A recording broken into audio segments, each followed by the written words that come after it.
And they've been very effective on the early downs, and part of it has been the running of Frank Gore. He's got that touchdown run of 6 yards already. Jatavis Brown taking the place of the injured Teo. 1st and 10 for Luck. Blitz from the side, and it was picked off on the play. Casey Hayward. Hayward had 2 interceptions last week against Jacksonville and takes it down to the 12. Luck has thrown a pick. And a flag.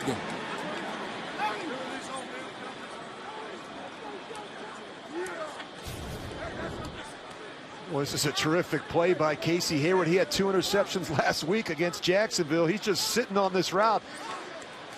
Phil Rivers trying to throw this one to Chester Rogers, the rookie. Personal foul, grabbing the face mask, number 80 of Indianapolis. Half the distance to the goal from the end of the play. San Diego's ball, first down. Hayward is playing well.